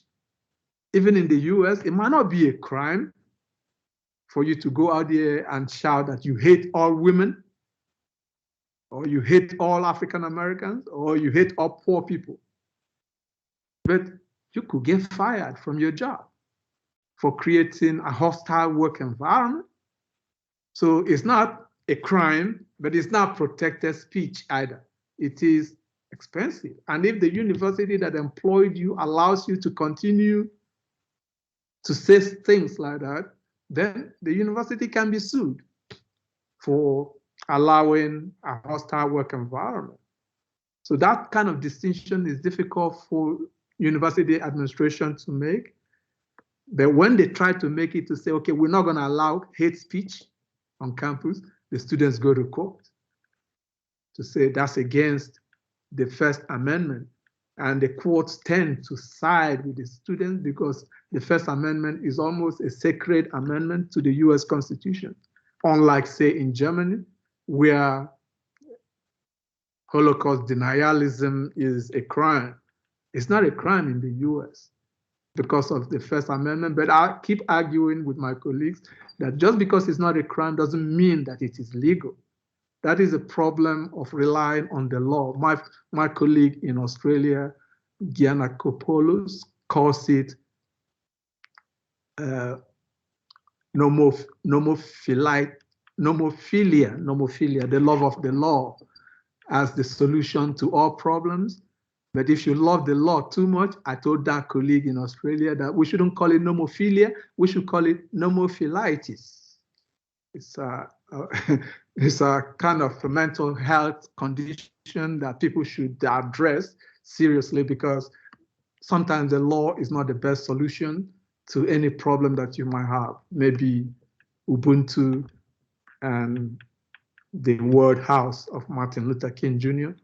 would be a better solution in tolerance than always seeking for punishment all the time. Because sometimes you can't find the punishment that fits the crime. How do you punish 400 years of enslavement of millions of people and make it fit the crime? So punishment is out of the question. We should now be looking for reparative justice rather than punitive justice. Thank you. Thank you. Could I bring in Angus or Shodona? I think we've got about 5 minutes left. I don't know if anybody has time to go over, but yeah, bring in Angus or Shodona. Angus. Yeah, I was just going to add. I mean, and I agree with what Biko's just said. I think one of the issues around how we might seek reparation, there is a debate which we probably don't have time for, in terms of what are you trying to achieve punishment, in which case using something like a criminal law approach doesn't work. But if what you're trying to do is to achieve reparative justice and crucially restorative justice, which we've mentioned a couple of times, where you're thinking about repairing the harm, then certainly there are other mechanisms that you can use. And I think, you know, when I was putting my talk together and trying to decide which bit of the various things I'd looked at would be useful, I thought some of those class action cases are quite interesting, because what they do is they bring together a group of people who have suffered, and they're trying to kind of make that debate around how do you repair things for a class of people or for a group of people, and how do you address a kind of an ongoing issue. And certainly there are other mechanisms that you can use, and other mechanisms that you should use in some cases, in order to try and address the problem, and to try and think about, okay,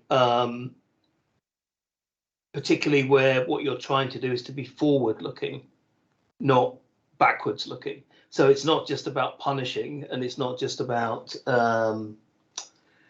trying to look at a historical wrong, but also looking at an ongoing wrong and an ongoing injustice, and ideally also hopefully preventing it from continuing.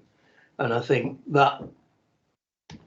that's probably part of what I look at and some of the things that I've been kind of drawing together as I've looked at various things. Thanks, Angus. Just quickly, I don't know if I mentioned this in the introduction, but that Angus's latest book is on this topic, reparations and anti-Black racism. I'm not sure I mentioned that in the bio. Shodona. Thank you. I'm going to try and address the two questions. So your question, Paul, and the one in the chat about how we became involved and how we practice self-care. So where are we now? So I guess that's what I'm trying to find out, like, where are we now and how can we still look beyond? And this, reparations claims have been around for centuries.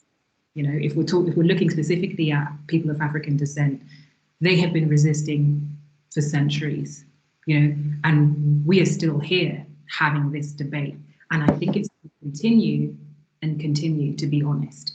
And I would say, it's very sad that George Floyd's passing seemed to be the moment where people suddenly decided to open their eyes and open their ears and, I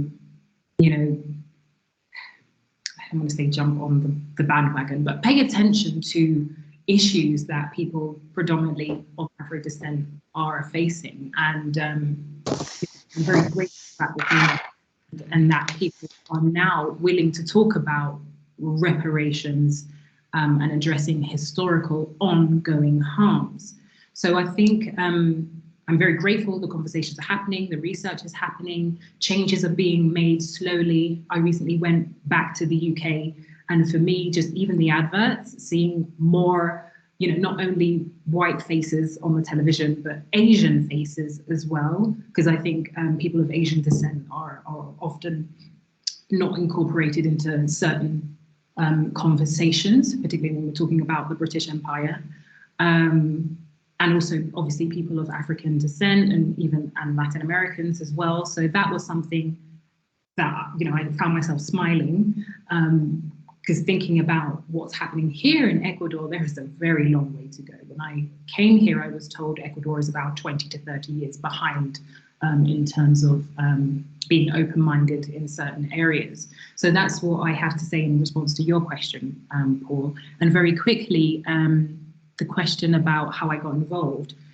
So Latin America and the Caribbean is a region very dear to me. I'm of Caribbean descent. And I think it was really back when I was studying Spanish and lived in Mexico for a while. And I was very shocked at how people treated me, how Mexicans treated me. Very kindest people I've met. And I had a wonderful time, but they were so shocked by my Blackness and the fact that I came from the UK. So I started learning about the Afro diaspora in Mexico, and many Mexicans didn't actually know that there was, a whole town, and there's a whole history there of the importance of Mexico during colonialism. But basically, that's how I got involved. I started learning more and more about the Afro diaspora in Latin America and the Caribbean. I lived in the Dominican Republic, and my treatment there was very interesting because they thought I was Haitian, and the treatment I received was completely opposite to what I received in Mexico. So then I started learning and becoming more involved in learning about Haiti. And then during my master's, I did research on Afro-Peruvians as well. So it was very much seeing the comparisons and similar histories throughout Latin America, the Spanish-speaking countries and the Anglophone countries in the region there. So that's how I got involved, and I practice meditation and step away when I'm reading something that really triggers me in order to practice self-care and also share with others as well. But I think it's very important to, for me at least, what I want to do is make a difference. and help educate. I'm learning more and more all the time, and I want to share that information and really make tangible changes, and that's what really keeps me going, to be honest. Thanks, I didn't answer that second question, so I should probably answer that now. And I think, yeah, I mean, for me, part of it has been around. I mean, interestingly, I think Biko's hit the nail on the head with part of it. As I used to work in investigations, and actually, I came to sort of one of the conclusions about, you know, things like the criminal law are not necessarily the best way to address things, because they don't really repair the harm. What they do is punish individual offenders. In some cases, this is not an argument for abolition of all sorts of crimes, but certainly, for a couple of years, I was working predominantly in human rights. And one of the things that started to interest me is when you look at human rights, there's a broader notion of kind of reparation, fixing breaches of rights, and then kind of embedding things into systems rather than just punishing individuals. Because even if you punish an individual governments change every couple of years because of elections and things like that. Even if you publish individual corporations, sometimes they'll just change their board, and then somebody else will come along and carry on with the same crappy practices. So I started to become kind of interested in, you know, some of the areas that I've worked in, interested in how you can achieve some form of lasting change that actually deals with the underlying issue. And in some cases, you know, you can't put people back in the position that they would have been in as the harm not occurred. What you have to do is to try and find some other kind of redress. And that's something that sort of got me interested, is how do you do that? How do you look at different kinds of things? How do you look at ways that you can actually both repair the harm, fix the problem, and stop it from happening ever again? And that was kind of my partial answer, but that's what I became interested in and started to look at various kind of issues.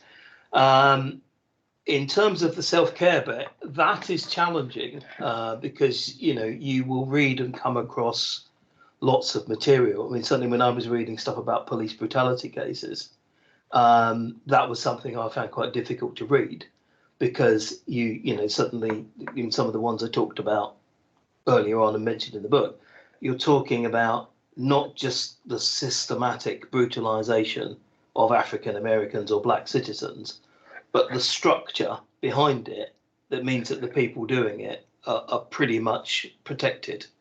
And, you know, it takes something quite extreme for them to be prosecuted in some cases. And so I think the only thing for me is to kind of think about, well, what's the good you're trying to do with it? And if you have to kind of just get through this, but also to kind of like just protect yourself so it doesn't necessarily kind of take over your whole life, in terms of I'm reading all this material all the time and I'm just getting increasingly angry as I read it. So there's a little bit of kind of mental health self-care that goes alongside that. And also kind of pick the battles that you can win sometimes, or at least the battles where you can make a difference, even if you're not going to win. So, yeah. The second question. Do you want me to answer the second question too? Yeah, please. Yeah. As a kid in Nigeria, I grew up in Biafra. I was a child who suffered the genocide in Biafra. 3.1 million people killed in 30 months, mostly with arms supplied by the British Labour Party government, that said if it took 500,000 lives to end the conflict, that they were prepared to support it. But it took 3.1 million, mostly through starvation, which the Nigerian government called a legitimate weapon of war, with the support of the Soviet Union and with the support of the UK Labour government. So that turned me against violence as a way to settle disputes. And the Igbo who suffered the genocide in Biafra have not started looking for revenge to kill millions of other Nigerians in revenge or retaliation. Rather, they have apparently forgiven, and they are trying to demand for reparative justice, because the banks in Nigeria actually seized the savings of the Igbo, and the government gave them only £20 per family in return for their life savings before the war. The banks are still keeping that money. They should pay it back. The Nigerian government should apologize to the Igbo for what was done to them and offer reparations. The British government should offer apologies and reparative justice packages. Same with the Russian successor to the Soviet Union government. This can be done, but the Igbo and mostly South Africans and the descendants of enslaved Black people around the world are not looking for revenge. They are not looking for Europeans to enslave or kill in their millions. They have almost all forgiven these crimes, but they're demanding for reparative justice, which is the way to go. So my interest in the legal aspect of it or scholarly aspect of it came from my study of Black women and the criminal justice system, to say that if it is white women who are being jailed in Jamaica or Nigeria at the rate at which African women and Caribbean women were being jailed in the UK, about 90% of them who were in prison for drugs offenses, then those drugs wouldn't have continued to be criminalized. They could have been legalized overnight and regulated, just like tobacco, which kills 6 million people worldwide every year, much more than the illegal drugs. But they are using those drugs to justify the repressive policing of Black communities in Europe, but also international. So my call from my doctoral dissertation at Edinburgh University, Black Women and the Criminal Justice System, is to join Peter Tosh and say, legalize it. And when I did that, some of my friends said, you're gonna flunk it. Nobody's gonna pass you if you're calling for the legalization of the herb, but I did. And guess what? The world is listening now. In America, voters are ending the criminalization of marijuana, including here in Virginia, well, an unlikely place for that. In Jamaica, it's been decriminalized. In Trinidad and Tobago, it's been decriminalized. And I've been participating in encouraging all African countries. South Africa has legalized it. Africa should have the freedom, Africans should have the freedom to grow this herb, and share it, sell it, and use it to medicalize when they need to, rather than go to jail, because the law is not always the best way to resolve a problem like drugs habits that bring about a lot of suffering in our communities. We can address it the way we have addressed tobacco, the way we have addressed alcoholism, without having to send people to jail for whatever plant that they have chosen to consume. Thank you. Thank you. Thanks for the really personal experiences you're sharing at the end there. Yeah, very powerful to listen to, and thanks for the presentations and the wider discussion that we had. There was lots of comments coming in the chats, and all very much in agreement and evidence. Lots of people just in just thinking along with you in what you've been saying. So thanks for the talks today, everybody. I think the last thing to say, I think I made a bit of a hames at the introduction. I should have mentioned recent publications, and Angus has a recent book on this, and I'll link it in the chat. And I know Biko has the 2021 article in there, and we look forward to keeping an eye on Shodona's PhD research. But that we're gone 10 minutes over time. Thanks, everybody. Thanks to the speakers, and thanks for all your contributions today, everybody. Appreciate it. Thank you guys for inviting me. Appreciate it. Keep up the good work. I look forward to reading your book, Angus. Thanks very much. Just before we all go, I just want to quickly hijack the conversation to promote the next event that the research group is working on. And it intersects quite nicely with some of the themes we've been exploring here, particularly around gender and marginalisation. So I'm just going to post in the chat in just a second a link to that event. It is a gender, marginalisation and social exclusion symposium to be held at NTU on Friday, the 29th of April. I'll send these details around to everybody who's been here today and everybody that's signed up. But we're very keen if anybody would like to submit an abstract for you to do so, send it through, and we will look to help develop the lines of inquiry that people are looking at. One final thought is to thank not just all three of our speakers for all the fantastic and enlightening and thought-provoking discussions, but also Paul for chairing this as well. You've done a great job, Paul. So well done, everybody, and thank you very much. Thank you, Ian. Thank you. Bye. Cheers. Cheerio. Yeah.